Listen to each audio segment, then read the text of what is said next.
Hi there, welcome to the channel. This is another compilation of some of our Skyrim videos, with their intros and outros removed for your viewing pleasure. If you're new here, welcome.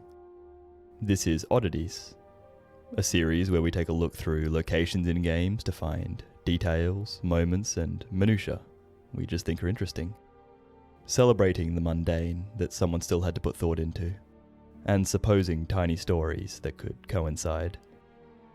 So feel free to grab yourself a tea or a coffee and sit back as we explore together. Just aside, the original Whiterun video had some of its music copyright claimed, so that's been re-edited with new soundtracks. If you notice a jump in audio quality in the middle of it, that's why. I've tried to match it up as best I can though. Enjoy.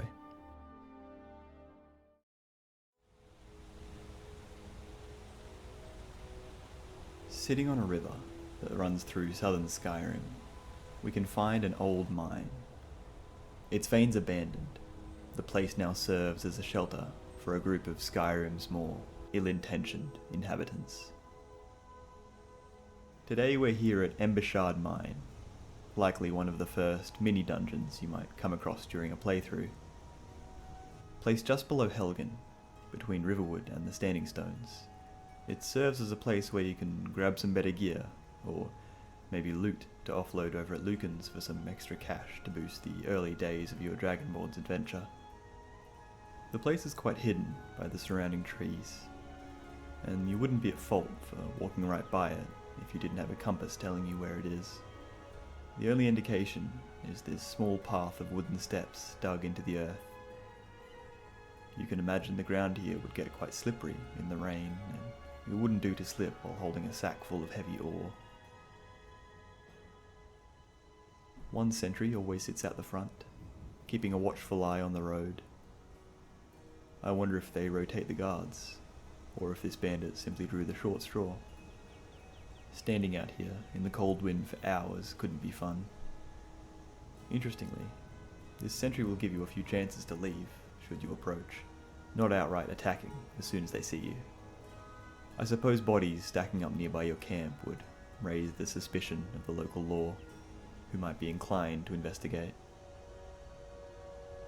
We have the mine entrance, this wooden scaffold holding the split in the earth open.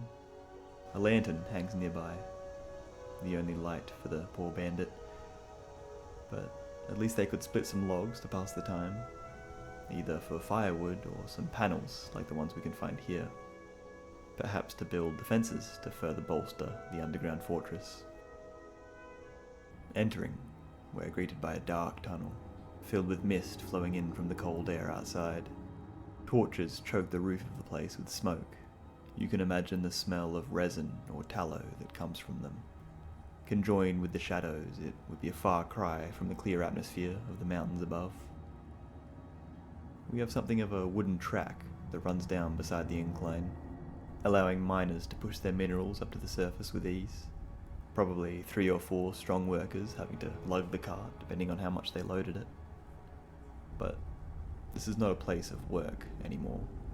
Ease of access replaced with a tripwire, threatening to catch us unaware. The trap either killing intruders, or at least warning the bandits to their presence. Entering a wide cavern, we can find an underground river fed by this small waterfall, likely melted snow from above, or worming its way through from some underground lake.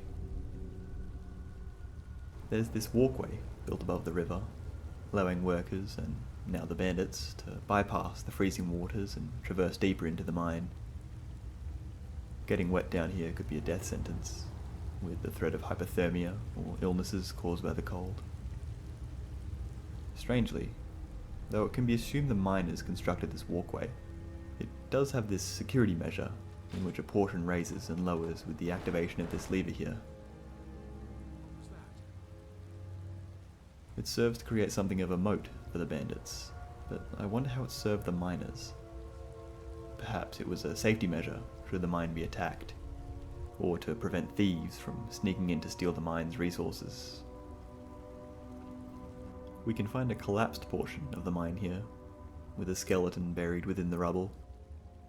Their journal sits here, complaining about the safety standards of the mine. Apparently it was not constructed with safety in mind, and the ground would often shift and threaten to fall. It looks like this person's warnings weren't heeded in time. But it does indicate the nature of the people that own this place, probably concerned with profits over the safety of their workers. I suppose the mine might have been abandoned after this collapse, which left the bandits an easy prize. A lantern still burns next to the skeleton. Was one of the bandits paying respects, or simply digging in the rubble for some extra loot? This overlook over the river seems like something of a storage space, with shelves and tables to hold tools and supplies. Miners may have sat here, chugging some ale on their break before returning to the depths, watching the falls that slowly cut the ground from above their heads. This is an interesting spot. We have these two rooms that sit behind barred doors, seemingly cells to keep prisoners. And indeed, your spouse can be kidnapped and taken here during the Hearthfire expansion's random events. But I don't think the bandits built these. Instead, they were probably tool or weapon storage, locked away to prevent any uncertified people from accessing them. Maybe it also held the miners' pay or other valuables within this great chest, accessible only by the mine boss when they deemed fit. Further on, we have another huge cavern. There's something of a smithing setup down here, with the bandits forging or repairing their weapons, keeping them ready and sharp for upcoming raids. In days past, this might have been a simple station for keeping pickaxes or other mining equipment in good condition. There's another river as well, fed by yet another small waterfall. It seems the mine is surrounded by underground veins of water and pincered by these two rivers. It's no wonder the place was threatening to collapse. We can feel the drips coming from this exposed crater above, hitting the sides of the cavern and spraying over the riverbed. These plants are loving the moisture, likely thriving in the freezing cold. The humidity in the air here would be palpable, and with the smoke from the smithy it would probably be difficult to get a full breath. I don't think we need to theorize on what this bucket was used for. The bandits probably could have stayed down here for a long while if we hadn't come along. We can see they've been out hunting and have helped themselves to the old storerooms. Sacks upon sacks of foodstuffs sit in this storage space. It's clear the owners of this place were quite wealthy, if they could afford to stock their mines so well. Though they lacked foresight in most safety practices, at least they provided these little barriers around this walkway to prevent a slip into the water below. With that, we find the exit and get a nice view of a place we're already very familiar with. And that's pretty much Embershard Mine. A very short dungeon, but it's a nice spot to get some early game resources, gear, and a bit more combat experience.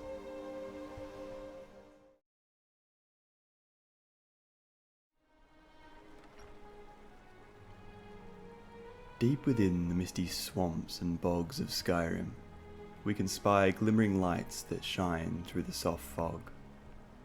Here, a group of people have braved these dangerous lands and forged a life within the muck, fending off creatures, corruptions, and other dark figures of the night.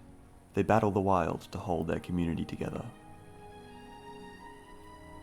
But with the onset of war and other unsavory happenings deep in the marsh, this town has its work cut out for it. Today we're here in Morthal, a small village that sits just below Solitude in these damp, dangerous marshlands of Hjalmarch. It's a pretty sullen place, a gloom hanging over the populace. The ground is hard and icy, bog frozen underfoot to create what will be an unpleasant stroll. The town itself is built into this little lagoon in the marsh, with lots of lanes forking away to take their fishing boats out and about. It seems fishing goods is one of their main exports, alongside their lumber mill and the apothecary. Coming in from the southern pass, our eyes are drawn down the town's main road. The Jarl's longhouse towering over here to the east, the local apothecary further onward, ending with the inn, which is what I'm sure most travellers are after. Peering down this wooden walkway that sits on the shore, we can see the rest of the town, wrapping around the river to the west here. The first building along said walkway is the guards barracks and the town's jail. You have a training area set up in this section here to help warm the guards up before their patrols around the chilly town. There's some ale on these barrels here. You can imagine some loitering around, having a sip while offering tips and tricks that may or may not be welcome.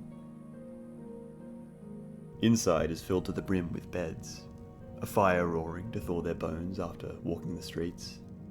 More ale on this table, alongside some coin and a knife. Perhaps some five-finger fillet was being played to pass the time. The walls are adorned with trophies of all kinds of animals. It's clear these guards are proud of what they do, if not a bit bullish. It feels like they might seek fights, rather than look for ways to mitigate them. Down in the jail cell, a lone guard sits watching nothing in particular. Unless there's so much crime, they need someone always on rotation down here. I'm not sure exactly what they're doing. Interestingly, the guards have a bed down here, presumably for whoever is on watch. It looks like their rotations for cell duty are longer than other towns we've visited. They've put yet another trophy inside the cell itself, a skeever. It's clear what these guards compare their prisoners to, and certainly advertise what could become of an escapee. Next door is Alva's house. She seems nice, comforting a widower after the death of his family. She has the best of intentions, I'm sure. With the themes of seduction present in her quest, it makes sense that your eyes are drawn to the wider portion of the room, in which sits the bed, topped with a wreath of blood-red snowberries. Something so sweet, growing in the hard lands of Skyrim, and it gives fire resistance, something I'm sure Alva could make use of. Unlike most smaller homes, Alva has a cellar. She doesn't keep much in here though. Barrels of foodstuff and other homely supplies, a coffin of course, and a trophy of a wolf. The floor is slick with blood here. I guess someone gave Alva a hand. Falion, the wizard, lives next to Alva, closer to the jetty here. He's a mysterious character, and the town doesn't seem to trust him that much, fearing he will bring darkness with his magical abilities and strange behaviours. And inside is much of what you'd expect. An enchanting table, soul gems, potions, books and tomes. He lives with his adoptive daughter Agni. I did call Angie, the archer in Falkreath, Agni, but this girl is actually Agni. I do apologise to the Angie fans. It looks like Agni was reading a tome on restoration.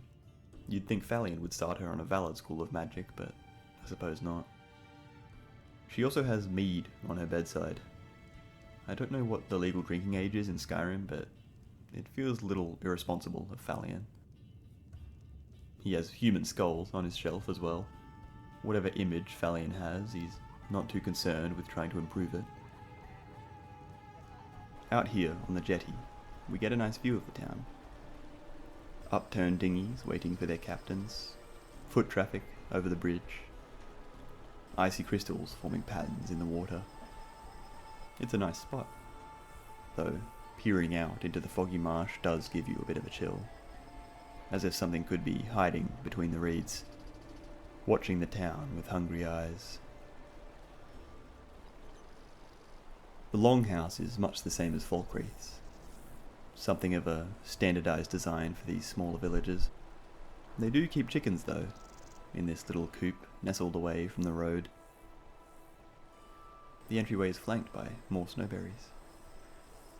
Jarl Idgrod sits here, the seat of power in this region. She's surrounded by more trophies of crabs, hawkers and slaughterfish, the nautical resources of the town on display for all to see. But they are all things that crawl in the mud and muck, the seeping waters of Hjalmarch not a place for cleansing, but further danger. And the Jarl is showing somewhat of an attempt to tame that danger. It feels, however, that this is a cry of victory during a battle that still rages. For we already know there's more than fish threatening the town. The hall is packed with the Jarl's family running about the place. Her children, steward, soldiers, all scurrying around with something to do. Sitting so close to the capital would be a dangerous spot, with the Stormcloaks likely keen to take a staging point for an assault on Solitude. For all our alchemical needs, we can visit the Thaumaturgist's hut, this 2-story building that sits across from the Longhouse. Lami tends the counter here, peddling all kinds of goods. Mushrooms, powders, bits and bobs pulled off creatures, and, of course, potions. Lami mentions that she spends a lot of time experimenting, and indeed we can see her alchemy lab, already set up with several ingredients waiting to be mixed.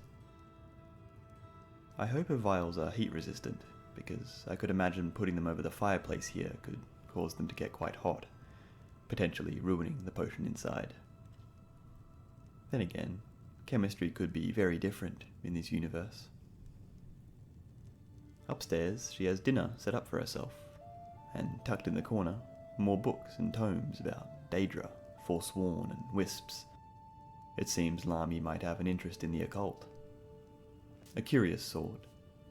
Hopefully the town doesn't turn on her, as they have with Phalion. Down the street sits a mysterious ruin, the remains of Hrogar's house he shared with his wife and daughter. It sits burnt and silent now, snow blanketing the family's history, burying it beneath the marsh. Rest assured, we'll be taking a deeper look at the story of this place soon.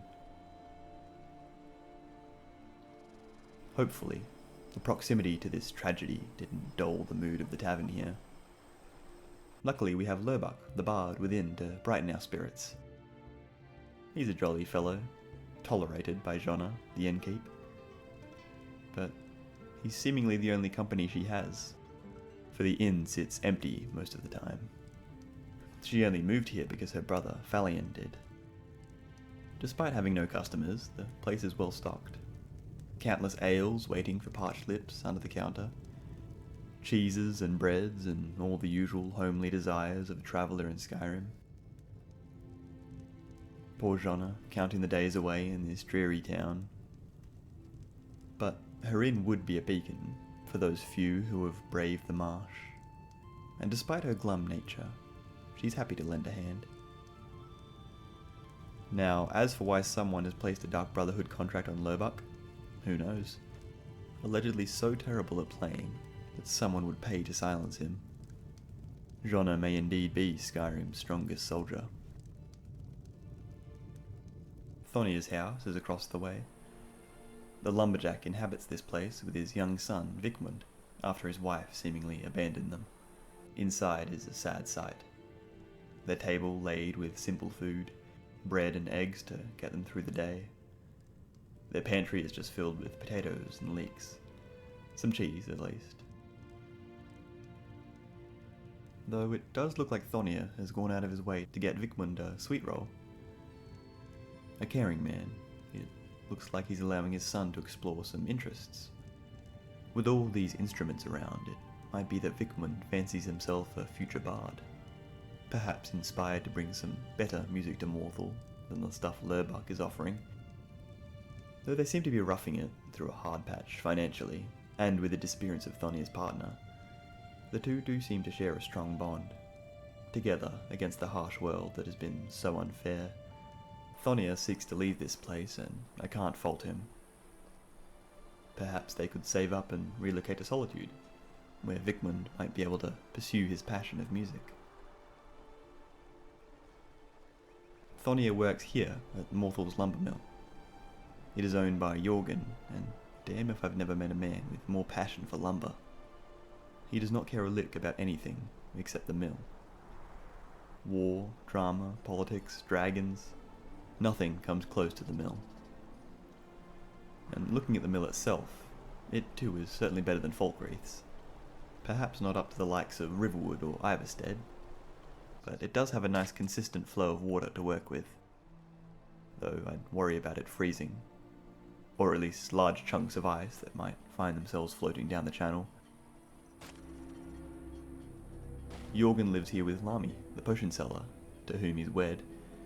Not that we needed to seek that information out, because who else would have all these alchemical ingredients lying around? The two do have very diverse interests, but it seems they support each other in that sense. Jorgen not seeming to mind her experiments lying about, and Lami not minding living so close to his beloved mill. And that's the town itself. But what about the surrounds? Nearby the mill we have this ruin. An archway juts up from the marsh and seems to be surrounded by torchbugs. I wonder what drew them to this place. It does seem to have a sense of reverence about it. A sacred place, long forgotten.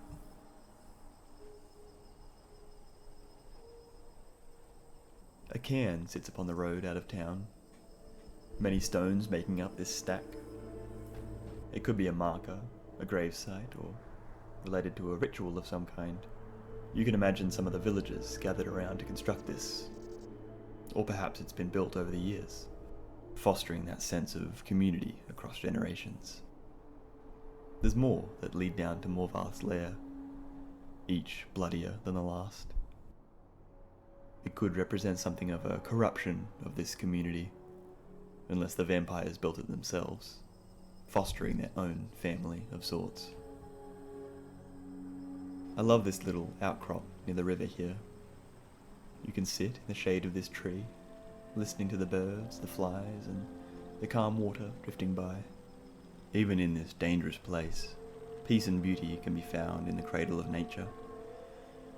Trees growing resilient on the water, simply surviving as the villagers do. Up on this hill, we can see how quickly the village is swallowed by the broken forest, hidden from the world in a way. Life dangerous, but simple.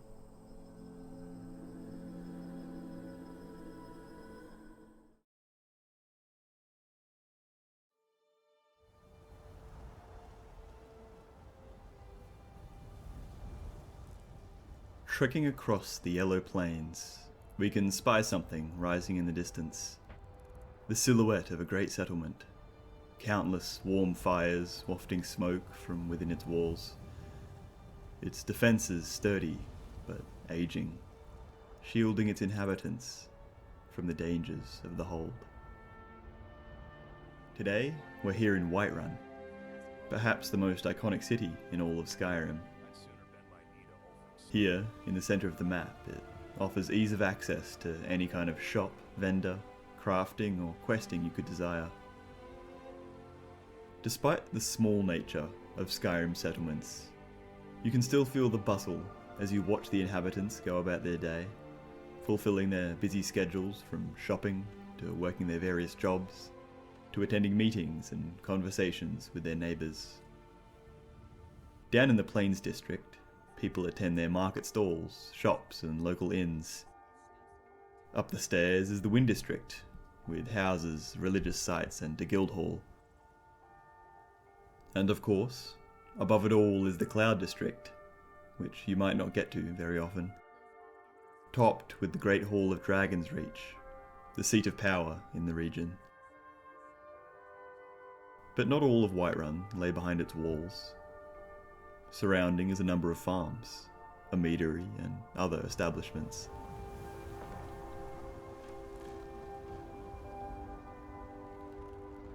We'll start today at the entrance to the city, the beginning of the large hill that makes up Whiterun itself. Here we can see two great banners on the wall, conveying a golden horse, No better symbol for the city that sits within the plains, on which a horse can run free and wild. From the walls, the guards can peer over the surrounding lands, and interestingly, it looks like these wooden pathways and scaffolds may have been retrofitted over the walls as they crumbled. The old stone covered in moss and lichen, a victim to time. Maybe it's not in the budget to construct a new wall at the moment, or it might hold historical significance, and the government would rather keep repairs as unintrusive as possible. But the guardsmen would have to keep a keen eye out, for there is little to no reinforcement on the walls by this small waterfall here.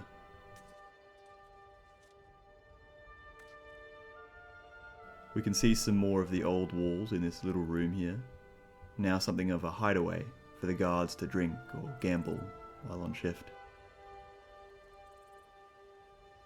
As much confidence as an attacker would have if they burst through the first wall, it would dissipate as they reach the second. A much stronger looking thing, with a heavy drawbridge that can be pulled up while arrows and rocks rain down. That being said, hopefully this little walkway can be removed. Otherwise they could just walk around the back of it with no issues. Or up and around this loop to get atop the wall and lower the drawbridge. Though after that, they're met with the main gate, 2 guards flanking it at all times. It has this lovely carved wood and intricate ironwork, the city's infatuation with dragon symbology on display before you've even entered properly.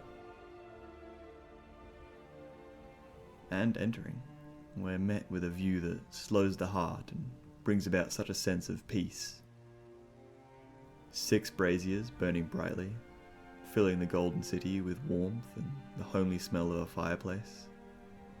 Flowers, grass, and all kinds of plant life sprout from around each building, cradling them within nature.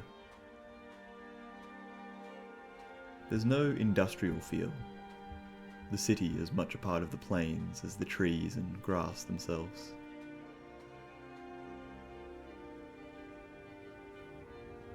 To our right, we can spy War Maidens, the local blacksmith, and its proprietor, Adrienne.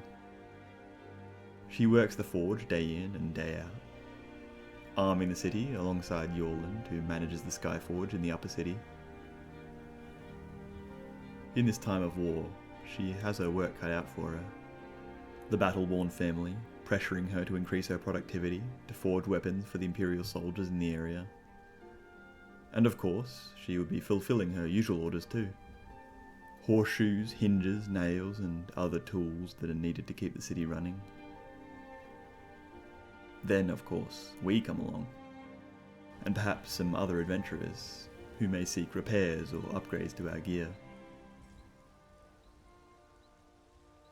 Her forge is built into her shop and house itself, constructed from the ground up to fulfill one purpose, though she may not have always had a smelter, as it sits off to the side here.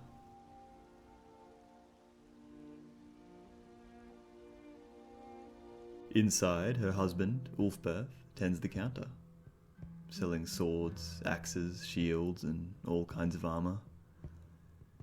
He himself is dressed to fight, a walking advertisement in a way.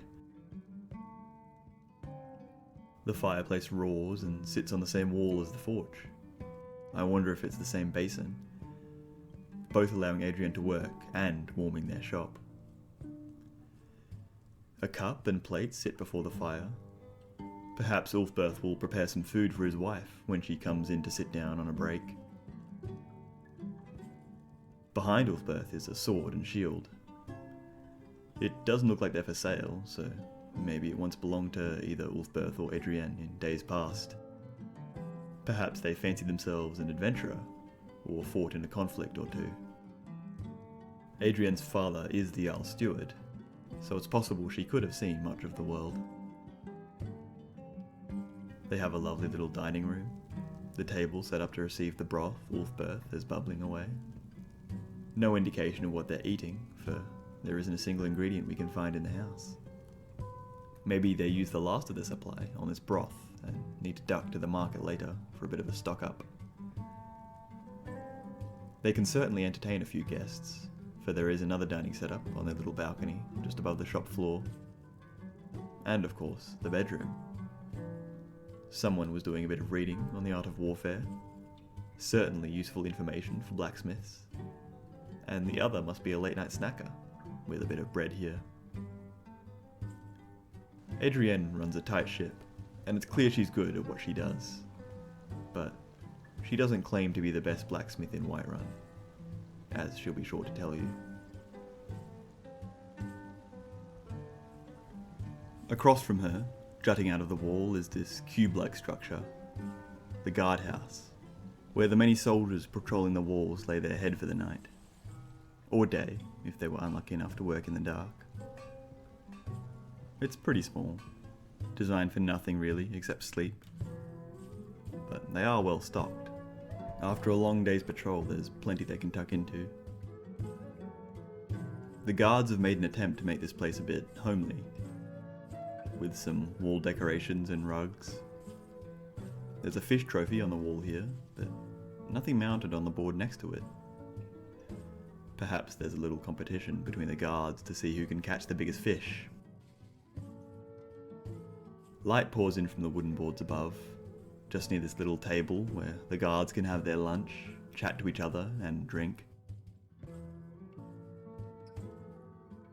There's a chair atop the building, kind of angled to watch the gate.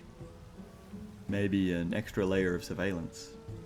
Or just a spot a guard can catch some gossip as they spy down. The waterways run just below the guardhouse. This huge grate keeping it clear and visually pleasing for travellers entering the city. Not wanting to be cooped up, a guard could wander over here, to the Drunken Huntsman, one of the local taverns. It sits on this small incline, rising above the nearby buildings and certainly drawing your eye as you enter. It's pretty empty inside. Certainly not as popular as the Bannered Mare down the street. Elrindir tends the counter here, offering food and drink, but also a myriad of hunting supplies. Arrows, knives, and clothing. The place is quite shadowed, easy to find a dark corner tucked away to conduct business, or simply have a solemn drink alone with your thoughts. They have some meats set up on a spit, no doubt filling the place with a lovely scent, especially for the hungry traveller. And there's no need to worry about running out of meat. The brothers who own the place have planned for Nords, though they might not have been able to plan for who would stay with them. For Nazeem inhabits the top floor with his wife Alam. Them having this lovely upstairs main bedroom, and the poor brothers having to make do below, might indicate that Nazeem flashed his coin purse, offering them a fair amount to let him have this room. I'm sure they thought it a great deal at the time, but who knows what demands he makes of them. And the bigger question being why he never sets foot on this farm he's so proud of, or Dragon's Reach, which he'll be sure to tell you he frequents. Whatever misgivings he has, I'm sure his wife and the two brothers will be getting an earful. Nazeem and Alam have a book on the history of the Empire on their bed. Perhaps one of them is interested in history. It could be Nazeem is trying to imitate the upper echelons of Imperial society, hiding behind a visage of what he thinks a prim and proper businessman should be. Perhaps he once attempted to join the society he covets, but was rejected, and now inhabits a place where he can hold some of that power he craves, lying to himself, ignoring how little respect the citizens of Whiterun have for him. Across the street from the Drunken Huntsman is Bree's home, a nice little cottage that now sits empty and abandoned. It's up for sale, the Jarl's steward acting as a realtor of sorts. I wonder why it's empty. Perhaps its old inhabitants left the city, striking out elsewhere in the Empire, or simply fleeing the tide of war. Or it could be the owners passed on, with no inheritor to the place. There's not much to it before we purchase it and make it our own. But these cobwebs in the corners and roof indicate that it has been a while since someone lived here. I wonder it wasn't already bought by someone else in the city. But I suppose coin might be tight at the minute, with a wartime economy likely having been adopted by the Jarl.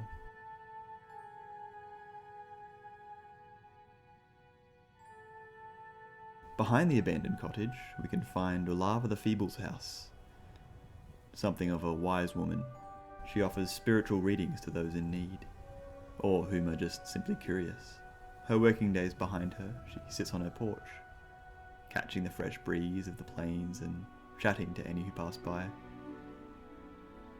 Her house is humble, just this small thing that gives her the shelter she needs.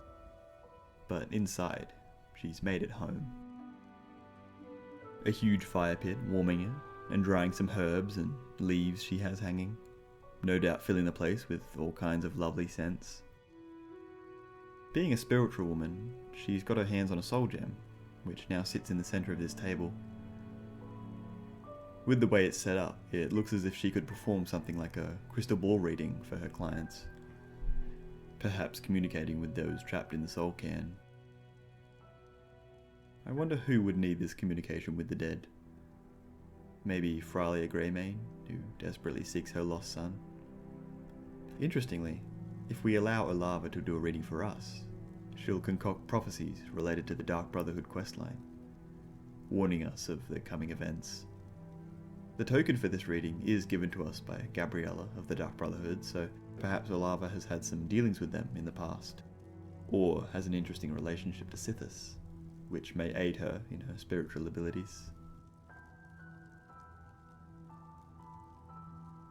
We have another farm owner who lives nearby, but unlike Nazeem, he actually leaves the city to go and help out his farmhands. Severio Pelagia is an Imperial who spends his days ensuring his crops grow well, seeking a peaceful life after his years of warfare. His lodgings are humble, but you can still see some of that wealth bleed through the ornate doors and windows. He lives alone, but has 2 plates set out on the table. Maybe he's had guests over. A businessman like him probably needs to host potential partners or investors in his farmland. He still sleeps on a simple straw bed, perhaps a habit from his days as a soldier. Unable to participate in finer life, preferring the comfort of what's familiar, he puts on the mask of a wealthy lord.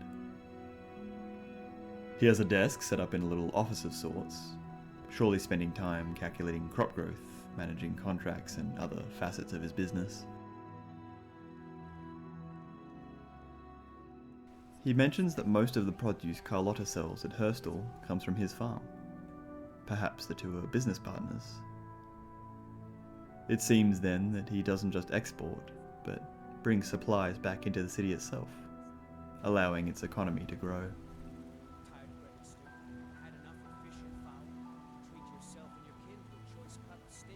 The market itself is always bustling. We only see citizens of the city shopping around, but I'm sure travellers and traders frequent this place to restock. The fertile farmland of Whiterun, feeding the more frigid regions of Skyrim. Carlotta is here, just out Severio's house, of course, selling all kinds of farm-grown produce. Tomatoes, potatoes, cabbages and leeks. While Lenoriath over here supplies the city with more animal and meat product. He is the brother of Elrender, over in the Drunken Huntsman, the two managing both the business of the tavern and the market stall. Good quality meat advertising good quality hunting gear, and vice versa. Interestingly, Honoriath has a Dark Brotherhood contract out for his assassination.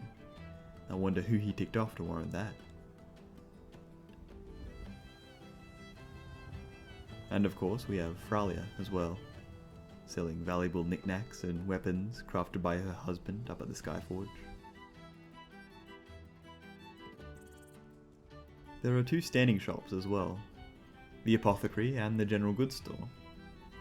Presumably a bit more established, or bringing in a bit more money than the stalls outside. I wonder if these stalls are rented from the Isle, rotating every few days if the game world wasn't static. Perhaps travelling traders could temporarily set up their businesses to offload some of their product to the populace.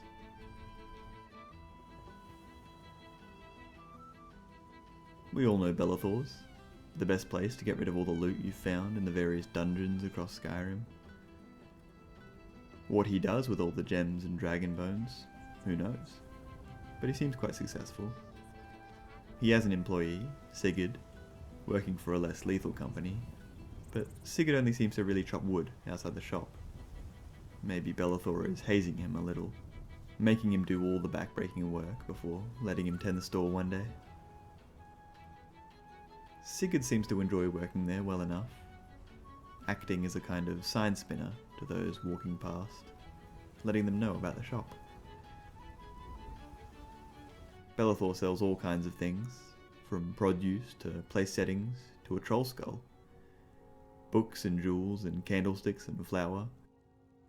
If you need it, Belethor probably has it. Sure, I have something you'll want.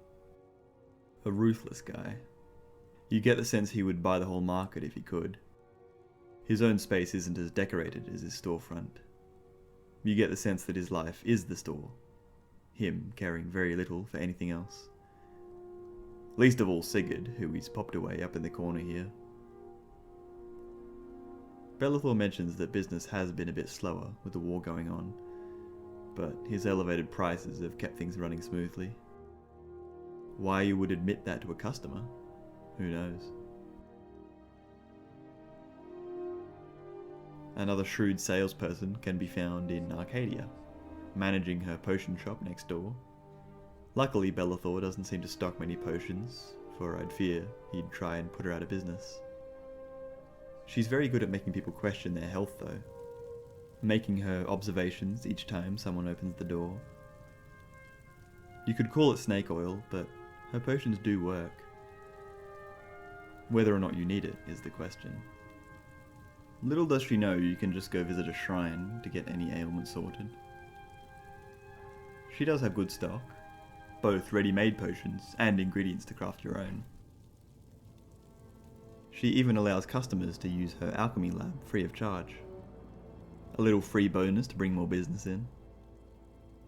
I am worried about the vicinity of these embers flying up from the fire pit to her various rugs though. I'm sure there's more than one hole burned through each. Up on the top floor, she has some stools. I wonder if she acts as a bit of a town doctor, seating patients here while she makes up some potions. She has a little office as well, with many books about all kinds of information on potions, alchemy and foraging. Always good to have some reference material, should she need to whip something new together. Trotting about the market stalls is Isolde, a budding trader herself. It seems she's the only one who will give the Khajiit trading caravans the time of day, capitalising on a bit of a blind spot in the Whiterun trading market.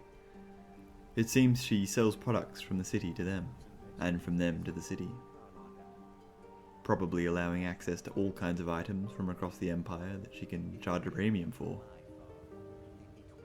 She's a homeowner too, so she must be doing pretty well for herself, living in a small cottage, much like Olava. In fact, the two are neighbours. Her house is filled to the brim with supplies, leaving little room for herself, having parked snug in this corner here. She has a little desk as well, maybe for evaluating items under the firelight or conducting business with potential clients.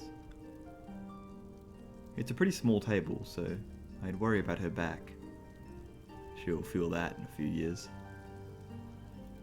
She too has left a broom very close to her fireplace. I worry Whiterun may need a fire brigade of sorts.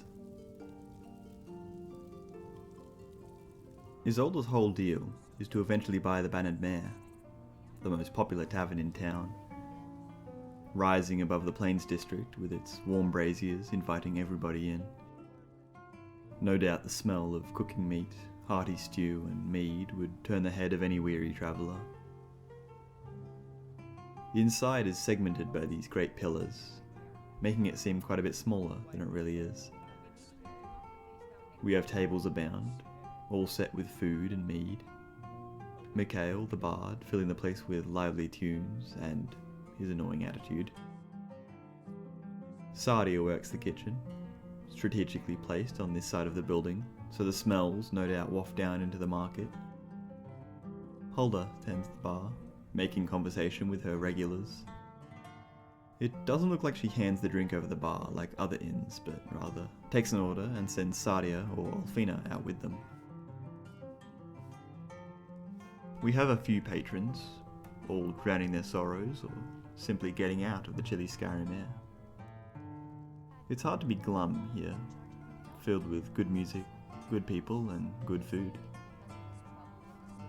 Hulda and Sardia inhabit these small rooms while offering quite a nice one to anyone looking to stay for the night.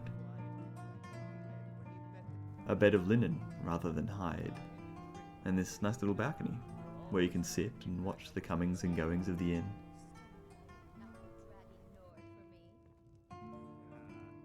They do have another just out back here, probably a bit cheaper. Just behind the bannered mare, we can find the guard barracks. A much nicer place than the hovel by the main gate. Here they have a common area to sit down for supper, or to do some training with these dummies here. There's an axe on display in a case. I wonder why they revere this particular weapon. Maybe it once belonged to an important member of the guard. An old captain, perhaps. They have 8 bunks to fall into in these homely little chambers. Their personal belongings waiting for when they're off duty. And of course, just below this trapdoor we have the city's jail. A dank chamber built into what looks like Whiterun's old sewers. Winding tunnels lit only by torchlight. A maze of stone that wraps in on itself, dissuading any escape attempts. This dead skeever indicates that there might be more to worry about down here than simple escaped prisoners.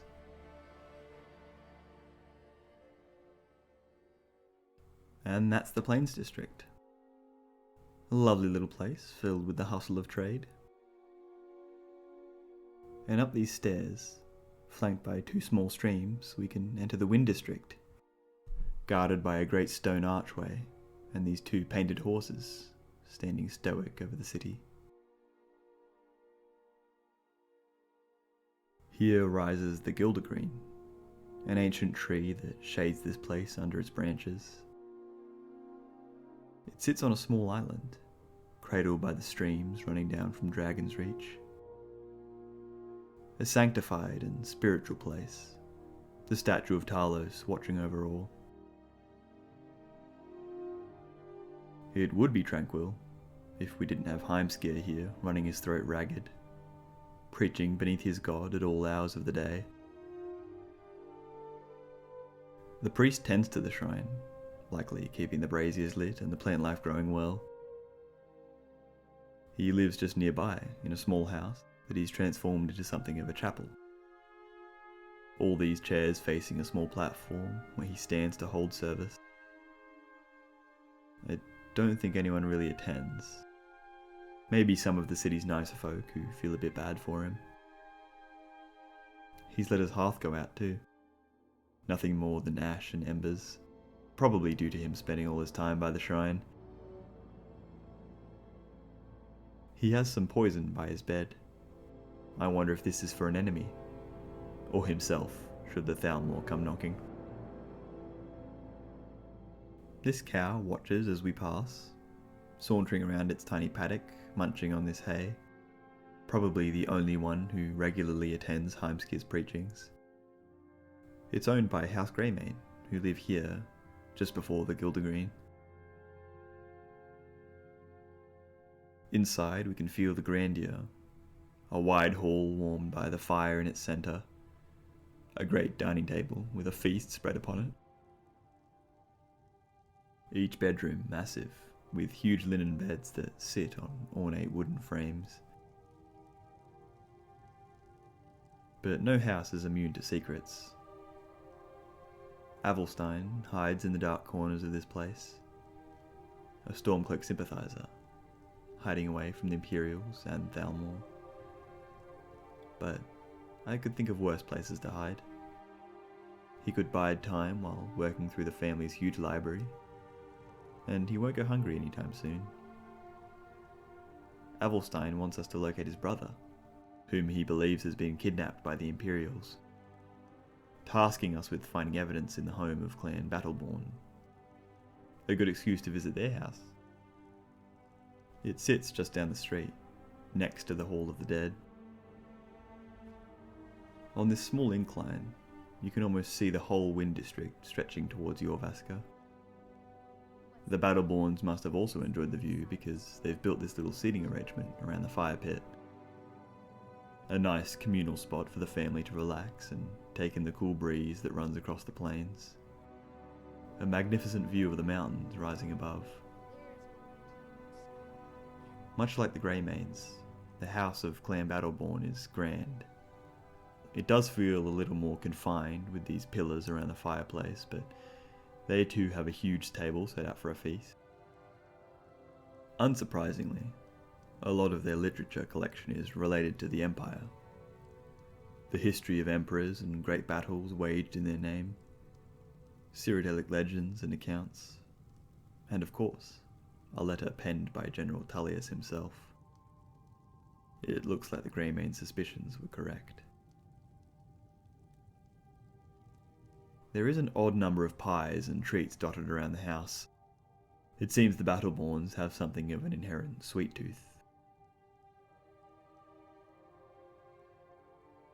Leaving the feuding families behind, we can visit the Temple of Kinnereth, a house of healing and respite, this large hall standing alongside the Gilder Green. And inside we can find a deep sense of peace. Healing waters pooled under ornate tiles, light beaming in through the high windows, promoting wellness and recovery. Several of the city's sick and injured lie on these benches, the priests working to assist in removing each ailment.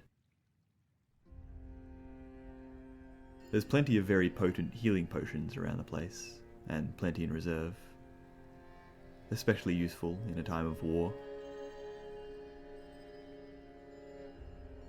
Danica, the priestess here, says that their duties now primarily involve healing, unable to spend much time tending to the temple itself. It seems services are on hold for now, the sick and dying requiring much more attention. I wonder what this place is like during peacetime. The water in the centre looks like it might be filled using these jugs. I wonder if it comes from the streams outside, or if it's collected from a sacred place like Eldergleam Sanctuary.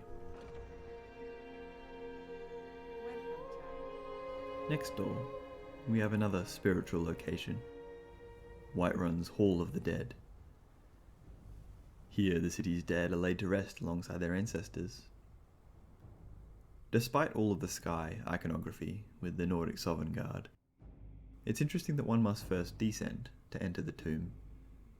The spirit and body must be different aspects, with one ascending while the other returns to the earth. Inside is a well-maintained place, everything orderly, and you can imagine a procession walking through with a body, entering this ancient door to their final resting place. Deep red cloth and carpet surrounds us, perhaps signifying the blood of the dead, or the reverence of battle that cements one's place in Sovngarde. There's a shrine of Arkay alongside many ancient coffins, and some seating for those who have come to reflect on the dead. The priest Anders tends to the place. He seems a bit absent-minded, but keeps the hall well enough. He sleeps in this dark chamber, always surrounded by the dead. A lot of his books are related to war and battle, things that no doubt relate a lot to death. Perhaps he likes to reference these old battles in his sermons. Within the catacombs, we can find the old walls of ancient Nords. Some of the dead are a little more restless than others. I wonder why they've been reanimated. Perhaps something within the city is affecting their rest. Could it be the feud between the Battleborns and Greymanes, the civil war itself, or the Daedric influence that festers under Dragon's Reach? The place is silent and solemn, the bones of the city's past laying peacefully. Most of the inhabitants of Whiterun will be buried down here in an urn should they perish during your playthrough, joining the rest of the dead in eternal slumber. There's a few more cottages in the Wind District. We can find Amren and Uthgerd's houses, conjoined together and separated by a stone wall within. Amren, the mercenary, lives with his wife Saphir and daughter Braith, who I'm sure you're all well acquainted with. They make a simple living here, not entertaining many guests. The parents sleep down here, while Braith gets her own little nook above. It seems Saphir worries about her husband's safety, with him gallivanting around on adventures, leaving she and Braith behind. It seems Braith may be inspired by her father, wanting to be a great warrior like him. Unfortunately, the only person she can take this aggression out on is poor Lars Battleborn, though her mistreatment of him seems to also stem from an infatuation, Braith unable to distinguish between the two. Not the happiest of homes, but they make do the best they can. On the other side of this double house is Uthgerd, the warrior who will fight for coin, advertising her services down at the Bannered Mare. It's clear she doesn't get up to her house much, probably just returning to kick up her feet by the hearth and have a drink. Everything is quite neat, but that may just be because it goes untouched. She does have some daggers in a display case. I wonder if these belong to her, or if she took it from some other warrior or bandit she felled. A memory of a good fight.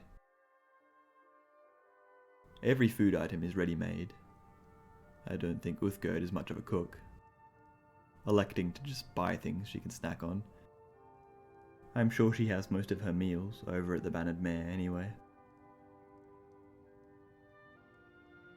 Uthgerd and Amren's neighbour is Carlotta, who lives here with her young daughter Mila. She too doesn't spend much time here, mostly sticking to her market stall day to day. Though she does have a stew going for the day's end. The house is a bit of an odd design, entering through the kitchen and most of their common area taken up by the stairway that leads to the upper floor. Carlotta must be doing pretty well for herself because she has quite a high quality bed. Even more odd is that poor Mila must make do with just a straw bed. Maybe it's not in the budget at the moment, but Carlotta seems to have bought some goodwill with a sweet roll. They have a simple dining setup, with 3 chairs for the 2 of them. Perhaps they often entertain guests. The 2 have a little nook up the stairs, comfortable chairs where they can spend some quality time, perhaps reading a book or simply talking about their busy days. They seem to have a strong, loving relationship. Carlotta giving Mila the best life she can, a hard task in this unforgiving land, but if anyone can manage it, it'd definitely be Carlotta. Of course, perhaps the most iconic feature of the Wind District is the Great Hall of Jorvaskr, an upturned longship that has been transformed into a guild hall for the adventurous companions, a group of warriors who travel the land to assist those in need. Shields wrap around the hull of the ship. I wonder if these are the shields of the original companions, or if they were placed over the years as warriors passed on. Overlooking is the Skyforge, where Yulin Greymane crafts weapons and armour for his compatriots in the ancient fires, producing the best steel in Whiterun, as Adrienne would tell you. Bringing back that avian imagery, a great eagle sits over the forge, cradling it under its wing. Perhaps it was purposely designed to stand alongside High Hrothgar, as both can be seen as you ascend to the forge. The companions can train in this arena they've constructed here, or grab a bite to eat under the shelter as they watch their fellow warriors fight. Within appears as a great banquet hall, the same red banners as the Hall of the Dead emblazoned around. Except these ones portray the image of Wuthrad, the battle axe wielded by Greymoor, the first king of Skyrim and leader of the original 500 companions. It certainly seems like a place of joy and merriment. Plenty of mead and ale to go around, and this huge fire pit to keep the place warm. Likely tended by Tilma over here, who probably has to put up with quite a bit. I'm sure this place doesn't often stay clean. Under this ornate runic arch, we can find the fragments of Wuthrad itself. A historical artifact, reminding the companions of where they came from every time they descend to their chambers. Most tables have been used to hold weapons, empty cups strewn about the place. Though there is some literature. I'm not sure many of these guys spend their time reading though. There's all kinds of weapons on display upon these pillars.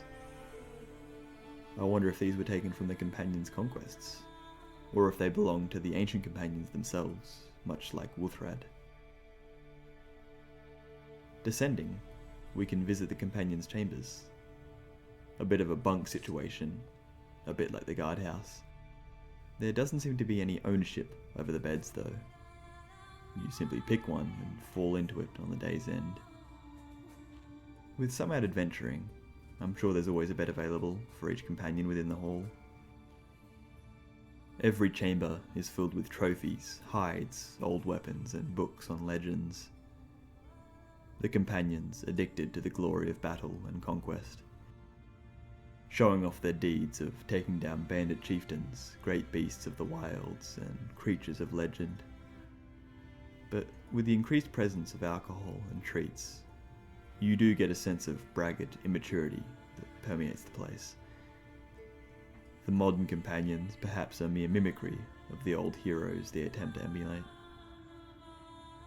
I'm sure the question has been posed by the populace of Whiterun, so these companions do everything they can to prove themselves worthy of the name. Some deals may have been struck with dark forces to allow them the power of beasts. We had a look at the story of one such man in a similar situation. Perhaps we should take a look at another one soon. And that's the Wind District, a place of family, spirituality, and history. But something has been in the background during our entire look around the city. Up the stairs and into the Cloud District sits the massive keep of Dragon's Reach.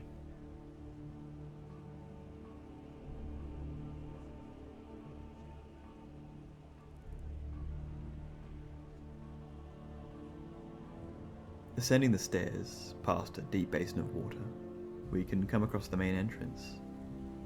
The archway itself like a giant dragon skeleton, almost swallowing us in a way.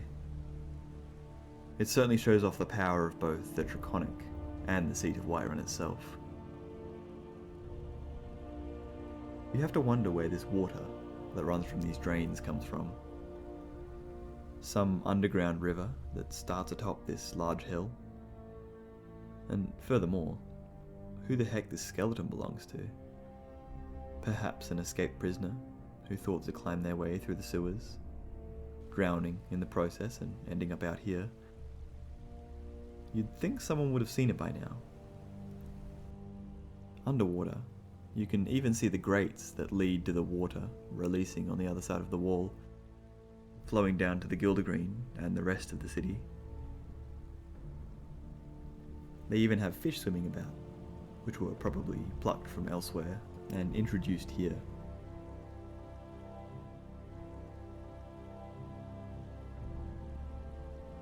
Within, the wooden ribcage continues above us, the higher roof lit by huge circular windows. Smoke drifts through the air, no doubt from the braziers and giant fire pit in the centre of the feast tables. All kinds of ornate silverware sit upon, a good place to test out the unrelenting force shout. The rugs and tablecloth feature the lovely golden hue of Whiterun's colours, with the Hold's banners hanging from every post in the hall. Jarl Bolgraf's throne features carved dragons, and above, of course, the skull of one, likely that of Numenex, the dragon trapped by the hero Olaf One-Eye. The wizard, Farengar, has his chambers. It looks like he just got done with a meal before racing back to his studies on dragons. He has some rolls of parchment too. Perhaps correspondence with other experts in his field with whom he seeks input. A foremost expert, but it's good to get his findings peer-reviewed. I wonder which reference style they use in Skyrim. The feast tables feature no food, but the kitchen has a bunch of half-finished meals about the place. It seems dinner is still cooking and is yet to be served. Looks like they're in for some hunted meat, spit roasted, with some vegetables. Interestingly, despite their symbolic importance to the Hold, it seems the Jarl's court have no qualms about consuming horse meat. It looks like the cooks have their own little dining setup, where they can stay fueled while creating the huge meal. Above, they have all kinds of herbs and garlic drying, and also some fish. I wonder how they actually got these up here, because I don't see a ladder anywhere. And with the angle required to reach them, they would have had to put said ladder on the table, which isn't safe at all. The cooks have their quarters below, alongside the food stores and space for extra chairs and tables. The Jarl always ready to host more guests than anticipated. It's quite a mess though, with supplies and furniture haphazardly shoved within. I suppose the cooks don't have much time for housekeeping. You can enter the servants' quarters from down here, which features more storage for the keep's private areas. It's musty and surrounded by dark stone, but the servants have tried to make it as homely as they can. There's a great separation between the nobility and their servants. Ascending, we can come across this giant staircase, flanked by displays of Whiterun's conquest and history. There are some stools here. I wonder if the personal staff sit here, waiting to attend the family when they descend in the morning. Each bedroom is grand, having space for both leisure and work. Every need is attended to, with wine, ale and food always in an arm's reach. In the kids' bedroom, you have to wonder if they drew straws to decide who gets this nice bed, and which two have to sleep on hide. Strange that Bolgraf would make two of his kids sleep like this. Perhaps they're being punished for bad behaviour. Despite this, they too have an infinite supply of sweet treats to snack on before bed. Bolgraf himself almost gets 3 whole rooms. A giant bedroom, alongside a dining room. This is probably where the family eats most nights, or Balgraf hosts his closest friends. And of course, every Jarl needs a nice big office to manage their hold. I'm sure Bolgraf has his hands full, trying to hold on to his neutrality while dragons are rising from the ground and conflict is bubbling within his city. Good thing he has the grand balcony he can escape to, peering out over the entire hold and taking in the fresh mountain air. We can see the whole city from up here, its populace like little ants scurrying about. We can even see Heimskir, still preaching away.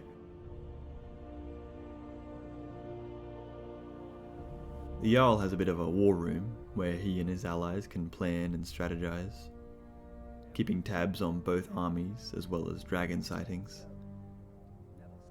They probably practice and finalize speeches up here too, before descending to address the populace. And indeed, they have a ton of space to welcome the city's people within for important addresses.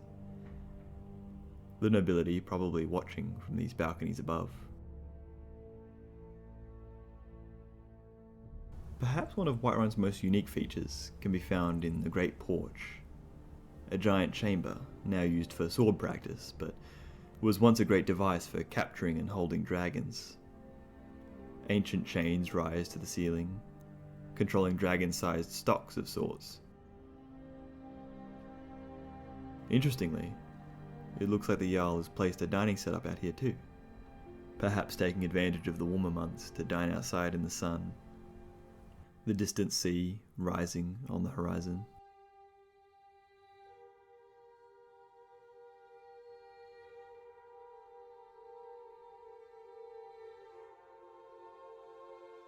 And that's the city itself.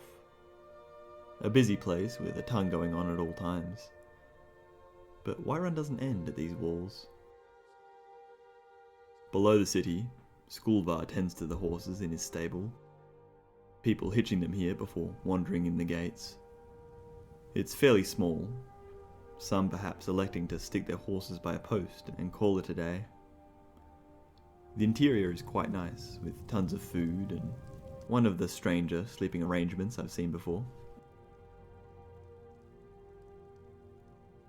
I wonder if this is the remains of an outer wall, perhaps another watchtower that used to peer over the road coming in from Riverwood. It's a good place to survey the farms. Perhaps they post a guard here if the Jarl catches wind of bandits nearby, or to spot expected guests. We can spy Severio's farm, looking as if it too was built on the bones of the old city, using the crumbled walls to mark paddocks. They have all kinds of produce, a mill, stables, and a cow tucked away in a pen. There's lots of rocks jutting up around the place.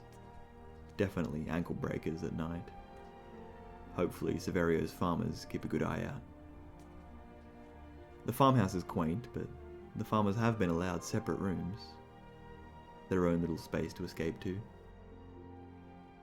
And they have a meal going to sit down and enjoy upon the day's end.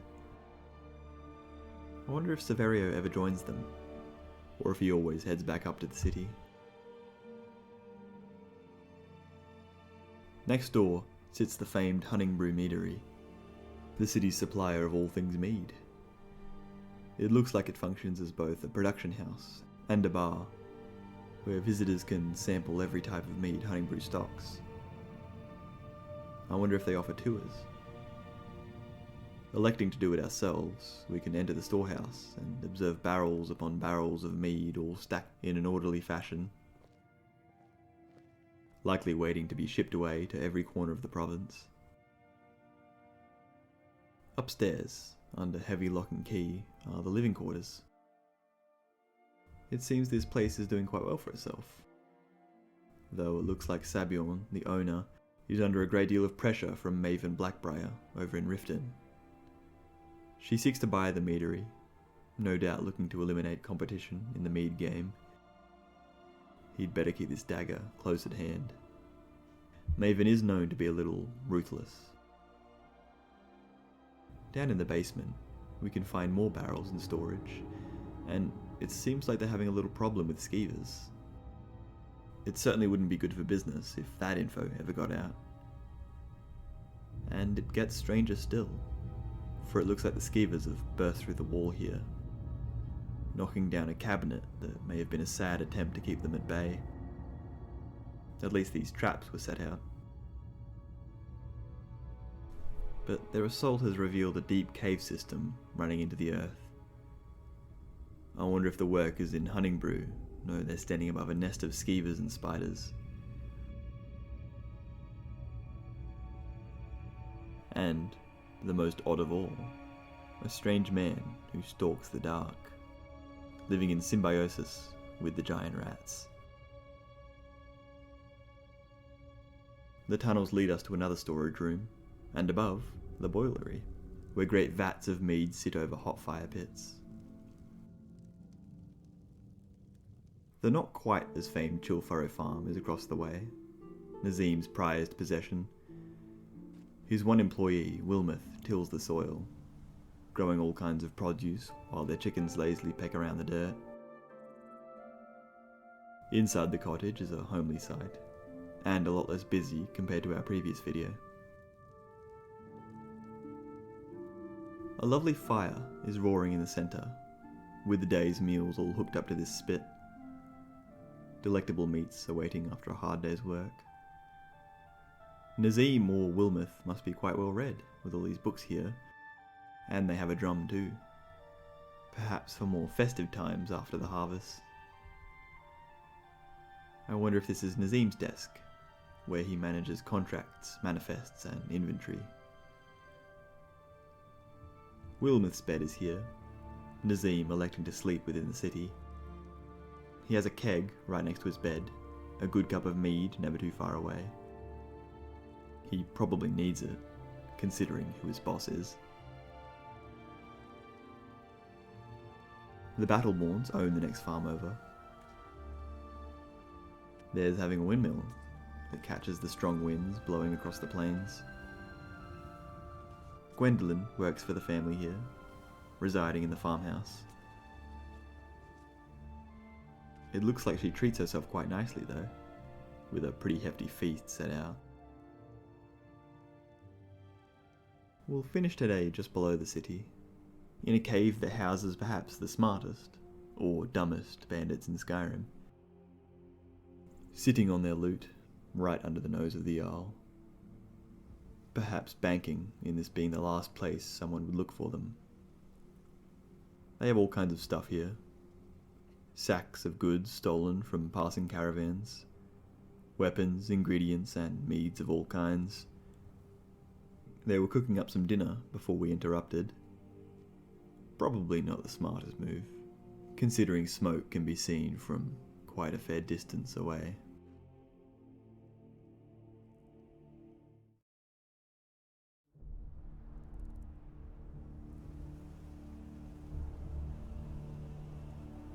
In the centre of the golden plains of Whiterun Hold, one can come across an old fort.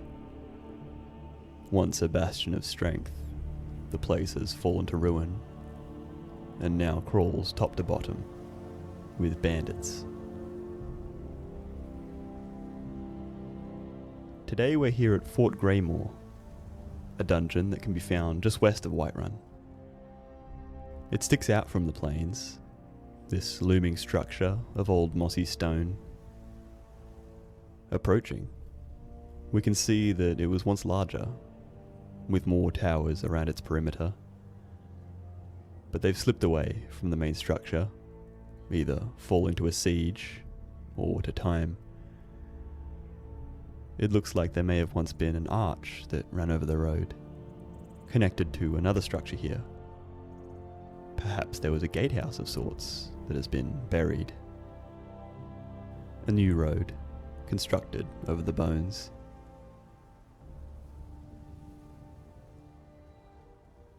The bandits presumably constructed this wooden platform, which now serves as an extra watchtower to peer down the road, spying potential marks or incoming soldiers. It's constructed with stakes, tied together with strong rope. The bandits must have trekked into the woods that flank the plains, or they simply raided a lumberyard.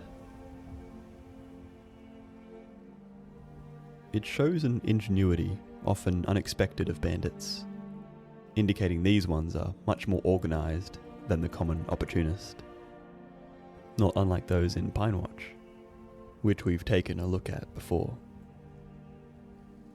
Instead of finding a hole, they've made a statement. Taking a chunk of Whiterun from right under the Jarl's nose, he being preoccupied with the Civil War. Perhaps these bandits have more than simple thievery on their mind. Maybe a social statement is being made in protest. Or a benefactor, like the Stormcloaks or Thalmor, have funded their hostile takeover, destabilizing the region further.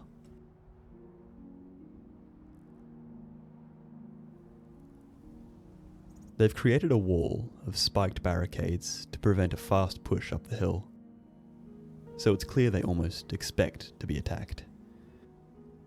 I wonder if they've already fended off a few already. Above, hanging by the entrance, is a caged body.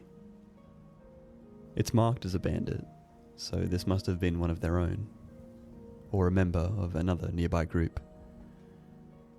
Perhaps they betrayed the clan somehow, snitching on them to the local authorities.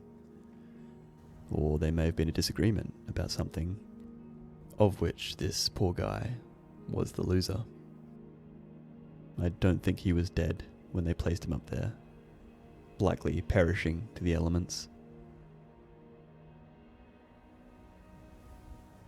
The fort is nice and open inside, with plenty of space to train. They've repaired the fallen wall, and upon it, constructed their own forge, where a smith can craft new weapons and armor, fletch arrows, and repair anything in need. Next to it are some old stables. There's nothing living in them at the moment, but the bandits could raise cows or goats should they wish, allowing them to hunker down here even more effectively with a constant source of milk. Perhaps they recently slaughtered the animals for a feast, and these stables now await the bandits to raid a farm and rustle some more. Along the wall, the bandits have placed these training dummies to act as decoys, catching arrows but also deceiving passerbys into believing the force garrisoned here is larger than it is.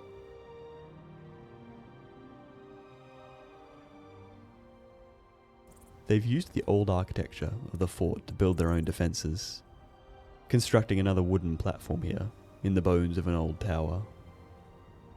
The stone that still stands almost protects the newer structure from attack, the wood being much more susceptible to a fireball. Whomever was on watch here had decided to take a break, sipping on some blackbriar mead and serenading the fort with their flute. To not worry about the sound they're making shows the confidence they have in their defences.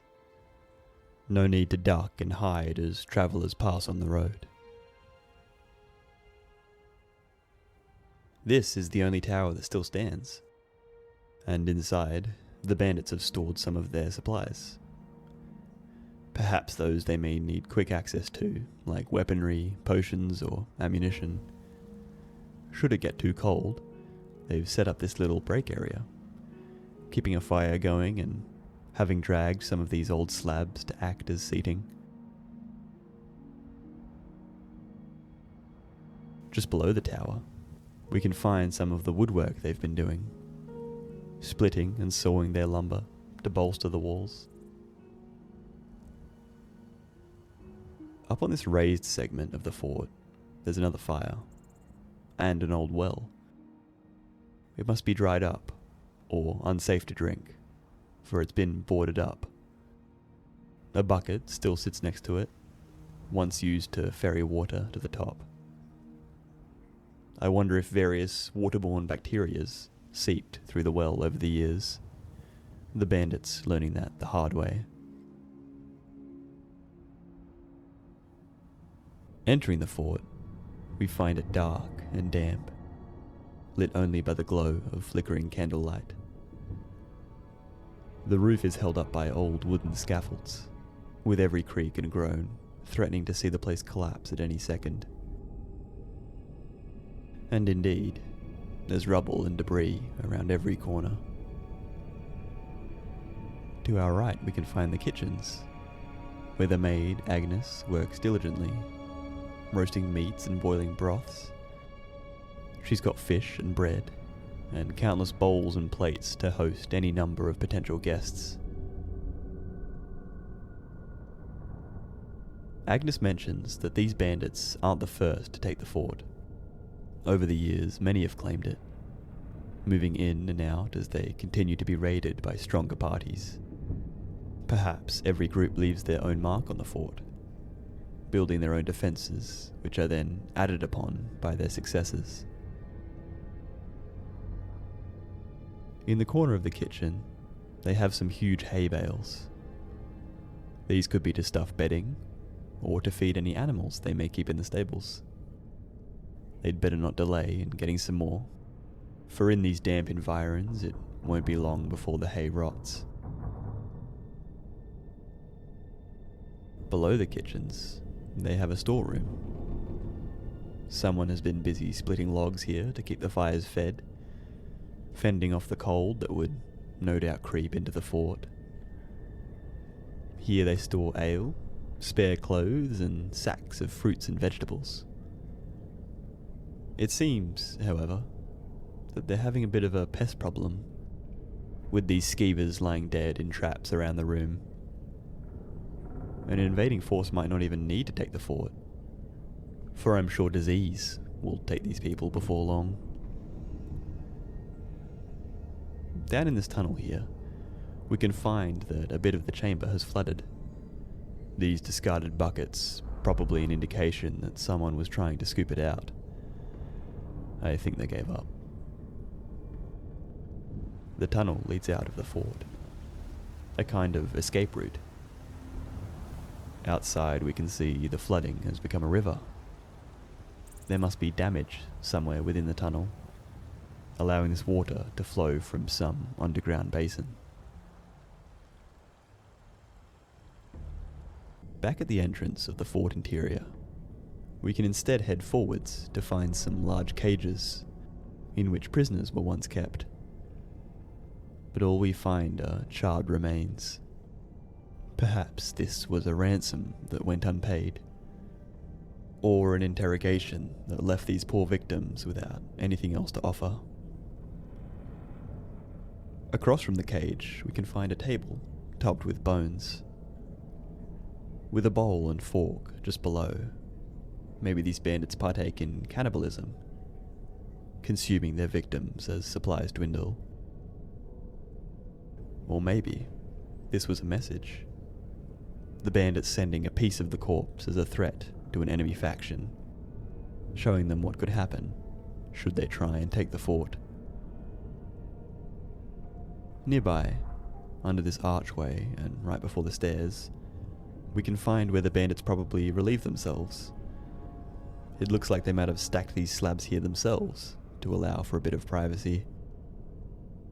A bit awkward for anyone who might find themselves walking up the stairs though.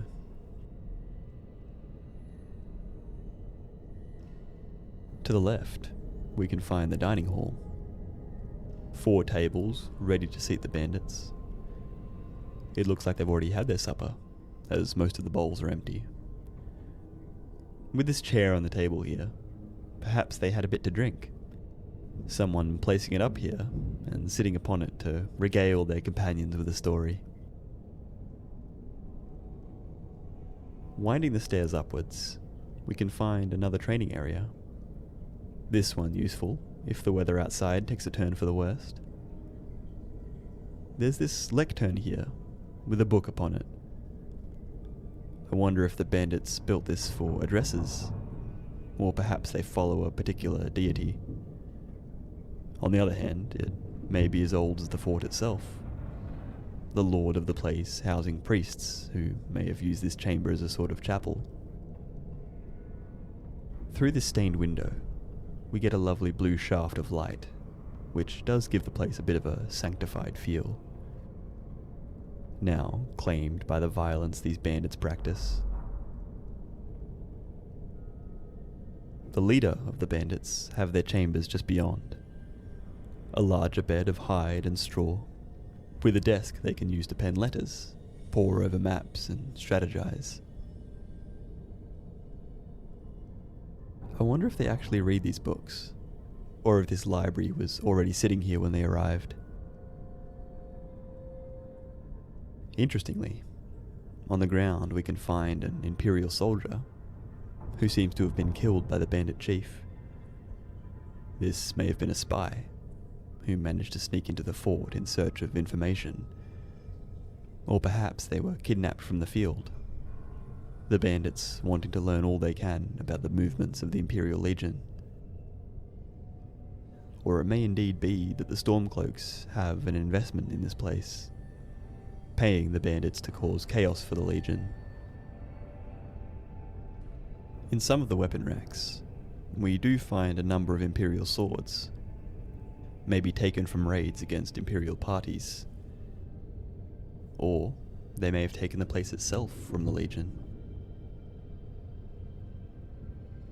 The fort doesn't just rise above the plains. Down this hallway, we can find the dungeons. The floor is slick with spilled oil, probably from these barrels here. But it's right next to a burning brazier, which is tilting ever so slightly towards the puddle. If not an attack or disease, then this will probably clear the bandits out of here before long. Across from it, they have a pile of cages. These may have been here from the fort's original days, but the bandits are sure to make good use of them either way. Inside the dungeon, any speck of homeliness found within the fort is completely gone. A fine layer of cold mist runs along the ground, this place not unlike a graveyard. In this cage lies a hunter, probably plucked from the wilds as they chased an animal, running into bandits in an unlucky turn of events. The bandits had allowed them a small meal, but the hunter has perished before being allowed to enjoy it. Maybe they sustained wounds during their abduction, or, much like those in the cages above, the bandits simply ran out of use for them. There's a table, looking as if a clerk or administrator would be stationed here. Perhaps one of the bandits was elected to keep track of all those they brought in, organising potential ransoms. If we're working with the theory that the Stormcloaks or Thalmor have influence over the place, perhaps these prisoners were dissenters against their respective political interests.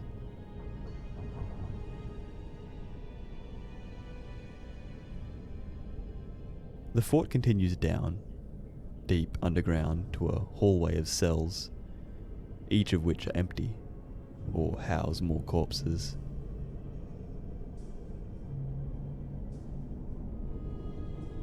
Interestingly, coming around this corner reveals that the bandits had managed to take down a troll. It would have been quite the effort to carry it all the way down here, especially with the long staircases. It looks like they're stripping it for resources, probably to craft potions and poisons.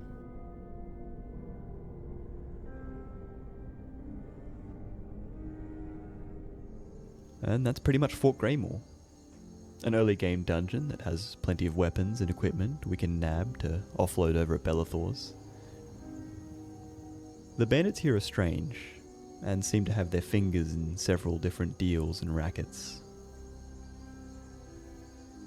It wouldn't do to leave be. The fields of Whiterun never knowing safety, until the fort stands empty once more.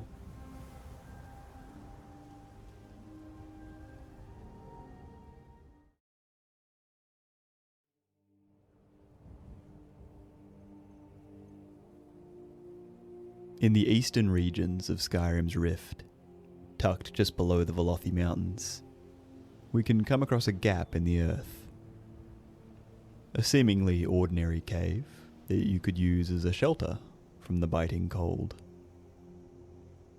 But this place stretches deep below the surface, into old places, long forgotten. Today we're here at Tolvald's Cave. A sizable dungeon you can come across as you explore the rift, or, should you put yourself through the pain, the unusual gem quest will take you here as well. There's a cart sitting just at the mouth of the cave, with a bow and some supplies. Some hunters having stopped by to enter the cave. A pretty bad idea, as we'll soon see. You can't fault them, however, for the cave isn't too far from the road, and there's a small water source should you need to hydrate. Entering, the wind fades away and we can instantly spy a campfire, throwing shadows all around the cave. 3 bedrolls are here, the hunters having set up just beyond the cave entrance. And, on this stool, we can find a journal belonging to one of the trio. After trailing the beasts for several days, I think we've finally found their lair. It seems like their den is further in this cave. There may be more of them than we first thought, but after seeing the strange columns and pipes, there may be some sort of ruin here. My gran always said those places were full of treasures, just waiting for the first person to find them. We've decided to make camp and try and clear out the animals and see if there is anything worth taking. They came in here hunting some beasts, likely these saber cats, one lurking in the dark just beyond the makeshift camp. A body lies nearby, probably one of the hunters who underestimated their prey. Interestingly, this body is marked as a bandit. Perhaps this band of hunters belonged to a criminal organization, unless the cat dragged this poor person in from outside. I'm sure the hunters wouldn't have had much time to set up camp, or explore, were it still home. They had a soup or broth going above the fire, but it's been toppled, the hunters having been attacked by the cat returning home, or worse. It looks like they were planning to stay here for a while. There's more sacks of food up on this ledge and by this pillar. Perhaps this was a bit of an expedition, the team striking out into the wilds to hunt several bounties. With the war, these cats might have been growing bold as the able-bodied inhabitants of towns march off, leaving the settlements ripe for plucking away farm animals and lone travellers. The hunters had even set up a small area just behind the pillar to relieve themselves, clearly showing they had a modicum of manners and a know-how of disease prevention. It doesn't seem these hunters were beginners, more likely skilled survivalists whose luck finally ran out. This attack must have just occurred, for the fire still roars, the logs barely burnt through.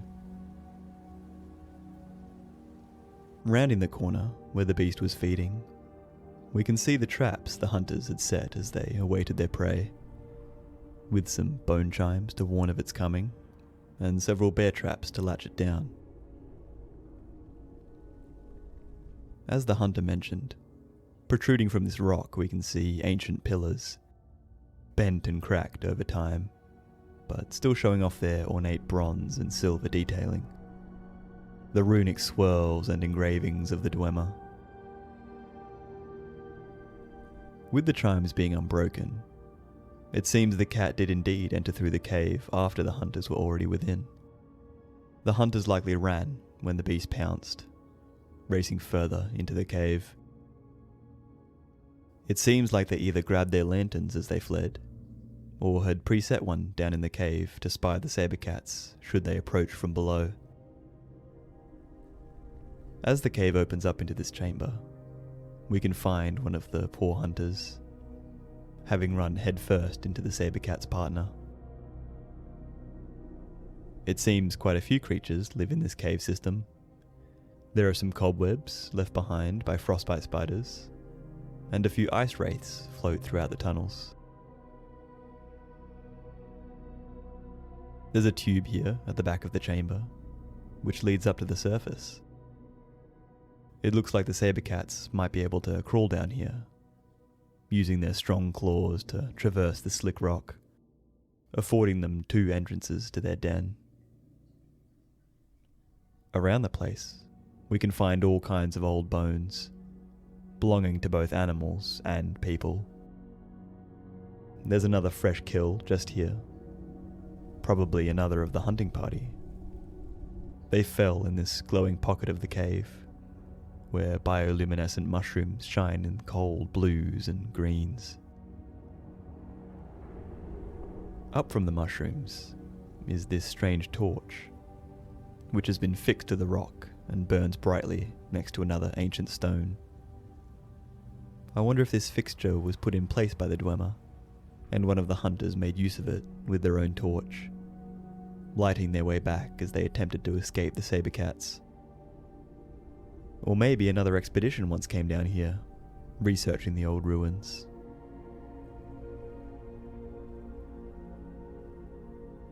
From the torch, we can spy a great bronze door, shut tight in the center of the cave. The mountains have reclaimed whatever grand archway once sat here, but we can catch tiny glimpses of the old structure if we take a look upwards. Within, we can find what looks like an old shrine, with offerings laid out below ancient faces. A light burns above, throwing an interesting webbed shadow around the room, almost like something reaching out to grab us. There's another lit torch in here. It seems some of the hunters must have managed to escape behind the door. On the altar, we can find a healing potion, some lovely gold ore, and a really strangely sized coin pouch. This thing is massive, but only had 43 gold within when I picked it up. There's more blood on the ground, just near the shrine. The hunter must have thought themselves safe at last. But if we try to take a peek within this treasure chest, some more of the cave's inhabitants reveal themselves.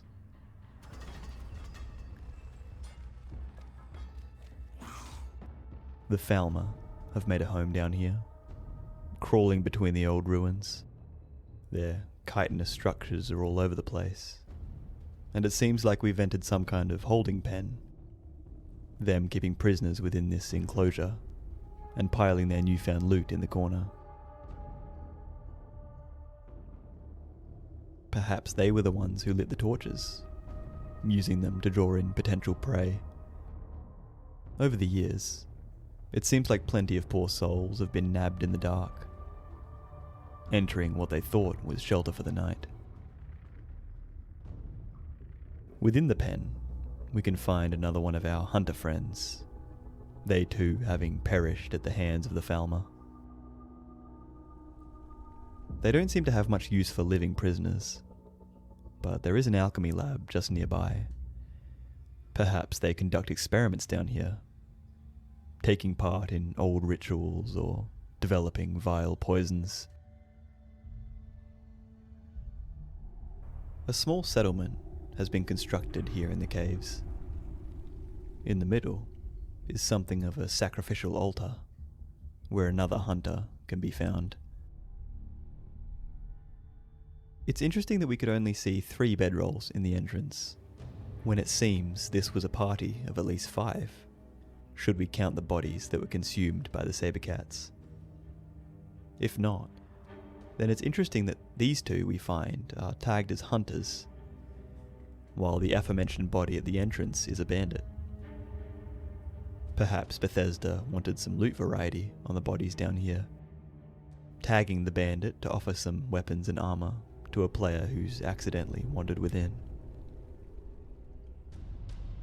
This settlement might hold some religious significance to the Falmer, utilizing this old table for their practices. They could be feeding all these bodies to their insectoid pets, or practice cannibalism themselves. In each hut, we can find a small fire to keep themselves warm in the dank cave, these ash piles burning in the dark. I wonder if the Falmer have to worry about smoke inhalation, for I don't think they've installed any ventilation. Perhaps some of the mist on the cave roof is actually smoke, coalescing up there and being pushed away by the soft breeze from outside. If they exist in the Elder Scrolls universe, I'm sure the Falmer are more susceptible to lung diseases like bronchitis, pneumonia, or cancers. Perhaps that's why we can sometimes hear them wheezing in the dark as they scuttle about. It seems these Falmer had formed a symbiotic relationship with the frostbite spiders that live down here, constructing their village alongside a nest. The Falmer probably provide the spiders with safety and food, and in turn can make use of their poisons and the natural defense the webs provide. If we take a look above, we can see the bioluminescence shining from the roof of the cave. The roots, spores, and perhaps chorus larvae. Or is it chorus? Chorus, I have no idea. It's nice though. Glimmering like blue stars, the night sky brought down here below the earth.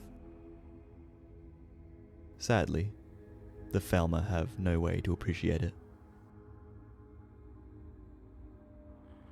The Falmer are using an old Dwemer pan to cook up some skeever hide, fending off eternal hunger, watched over by the ghosts of their betrayers.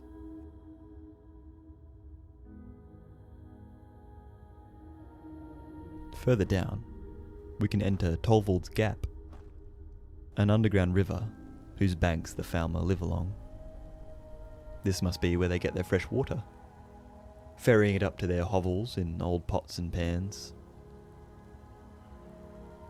With the moisture falling from above, the rock must have thousands of veins flowing through it.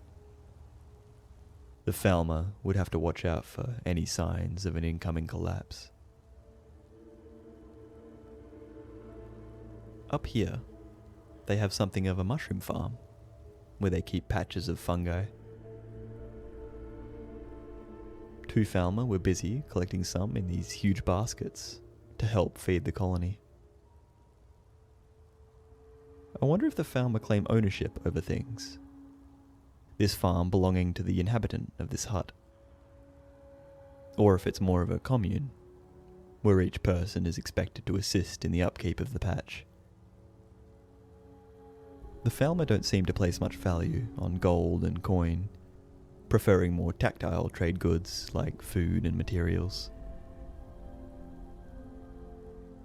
In these damp environs, I wonder if their little fire pits are ignited with oils or other flammable fuels, the kindling probably full of moisture. They could keep their fires going for ages, should they keep finding things to help retain the flame. Here, they had something of a chorus/chorus farm. It looks like they were breeding the insects, letting them lay plenty of eggs, which could then be used for food, or to produce more stock. Continuing through the village, we can come to Tolvald's Crossing, where the Dwemer architecture soon overtakes that of the Falmer. Ancient pistons and cogs working endlessly to service a dead city. It looks like this might have been an old waterworks, moving water between the underground basins to power forges, turbines, and all kinds of fantastic technologies. As we pass through the crossing, we can begin to catch glimpses of ghostly figures. Dunmer, sitting in silence. Their bones, the only thing that remains. By the bones of one such apparition, we can find a journal. Another dream of Red Mountain erupting. People running as flaming rocks the size of cantons fell from the sky. Can still see my brother's outstretched arm, as he tried to reach the silt strider and walked right out into the boiling waters. Not just Vardenfell, all of Morrowind was hit by the rocks. There's no work and no food will grow under the ashes. We are going to try for Skyrim. It seems these bones once belonged to Dunmer refugees, who sought to travel to Skyrim after the eruption of the Red Mountain. They had elected to take the old passages of the Dwemer, hoping to pop out in the rift. As we walk, an ancient pathway begins to form under our feet. Stones that once guided travellers through the bowels of the city, led by whirring lights that shine with strange magic. At the end of this fork, lit by the last remaining embers of a brazier barely tended by the Falmer, we can find a collapsed section of the cave, skeletons buried beneath the rubble. Nearby one, another tattered journal. Hearing things in the darkness, every sound seems amplified, and it is hard to sleep over the sobbing. Madras has started hallucinating from hunger. She says she saw a white elf peering out at us from the dark corners of the tunnel. Used to be a battle mage and tried to hold them off. Caused a cave-in that let some escape, but we were trapped with these things. Given up hope of escape.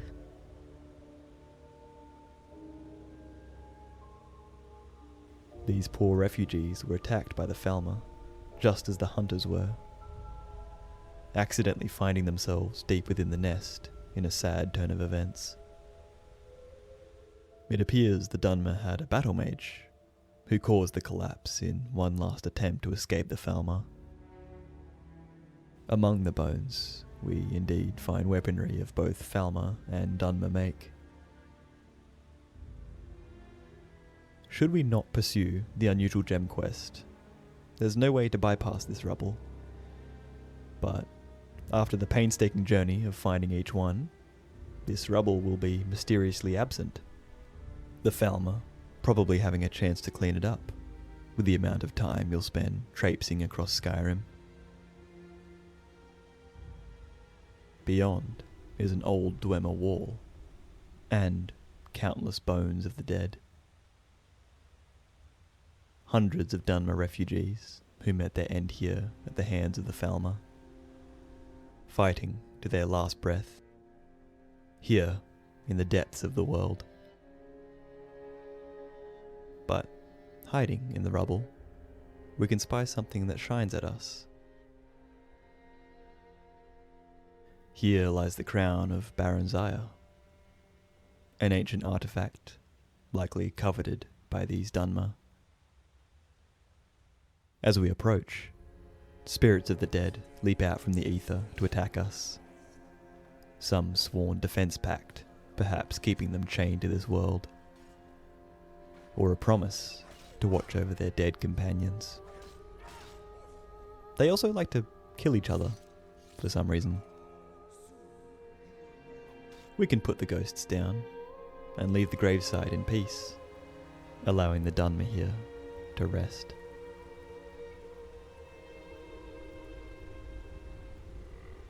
It seems the Falmer looted most of the refugee caravan, having placed it all here in this little den.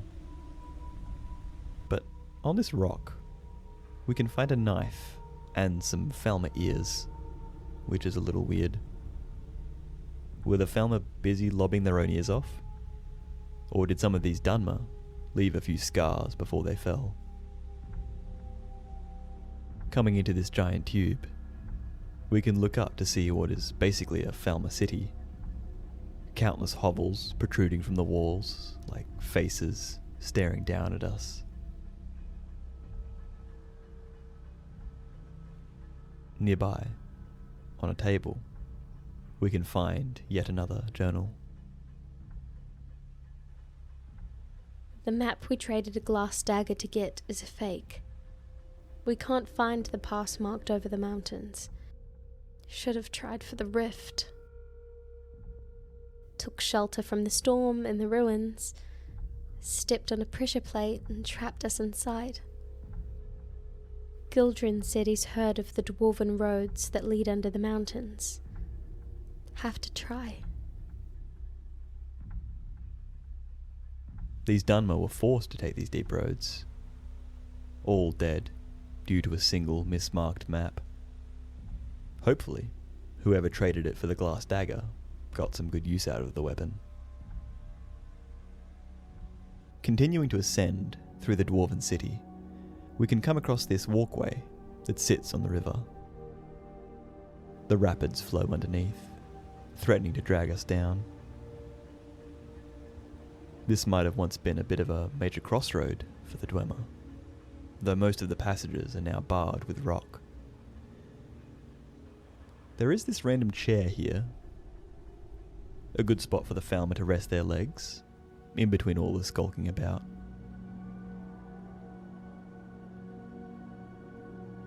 The rapids flow down here, becoming the waterfall we entered under.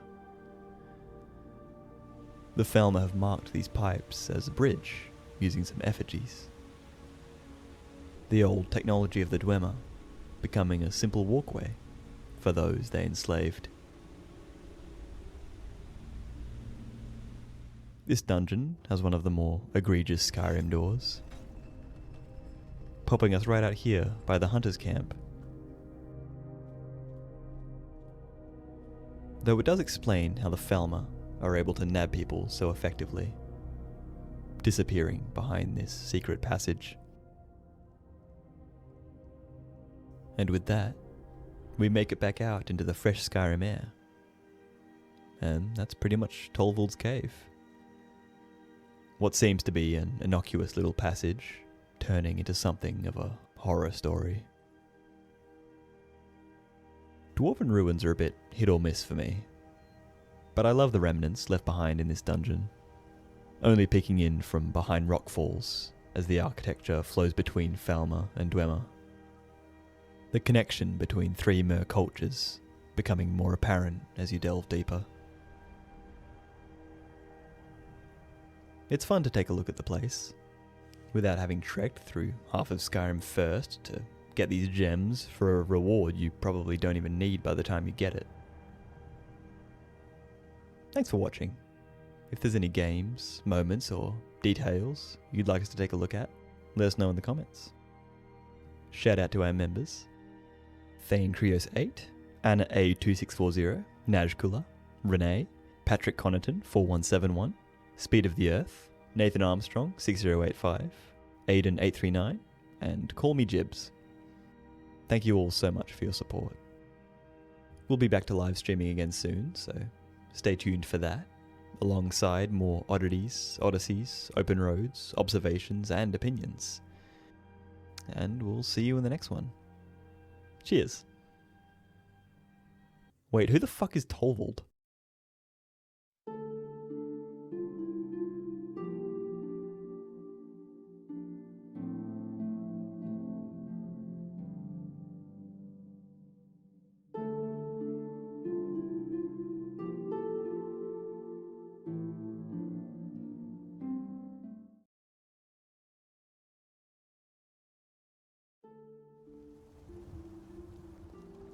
In the city of Whiterun, we can come across one of the most beloved characters in Skyrim. A family man who works the cold land to provide for his city and Jarl, walking the streets day to day, dabbling in philanthropy and charity, we can find Nazeem. Today we're having a bit of a look at Nazeem, an iconic Skyrim character I'm sure you're all familiar with. We can usually find him here in Whiterun, but he owns Chulfurrow Farm, which sits on the city's outskirts. Here, one of his employees, Wilmoth, tills the soil, growing all kinds of produce while their chickens lazily peck around the dirt. Inside the cottage is a homely sight. A lovely fire roaring in the centre, with the day's meals all hooked up to this spit. Delectable meats awaiting after a hard day's work. Nazeem or Wilmoth must be quite well read, with all these books here. And they have a drum too. Perhaps for festive times after the harvest.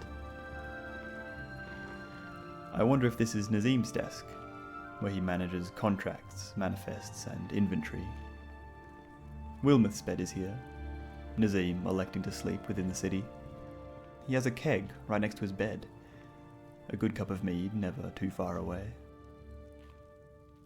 It's quite a small farm. How Nazeem came into his riches is a wonder. I suppose he might have other dealings going on. Speaking to Nazeem, we can learn a bit about him. Need something? Yes, I haven't got all day. Yes. Interesting stuff. Nazeem is an enigmatic character. What kind of secrets does he hold that lay just below the surface? I'm reminded of the Greek tale of Narcissus, the man who fell in love with his own reflection. We can see a lot of similarities between Nazeem and the mythical figure. For instance, both their names start with N. If Todd Howard intended us to make this connection, that's anyone's guess, but the philosophical questions brought about by this character can't be ignored. More connections can be drawn between the texts of Ovid's Metamorphosis and works like Oscar Wilde's Picture of Dorian Gray.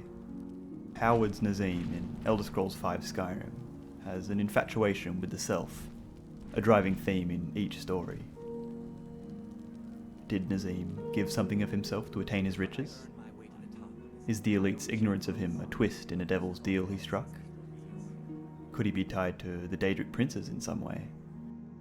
Or could he be some aspect of a divine being himself, walking the land in kinship between the mortal and immortal? Perhaps the most important question we should be asking is who would win in a fight? 50 Nazeems or 50 bears?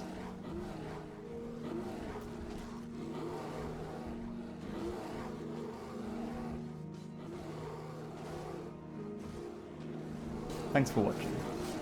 As always, if there's any particular details, moments, or games you'd like us to take a look at, let us know in the comments. Stay tuned for more Nazeem, and we'll see you on the next one. Cheers!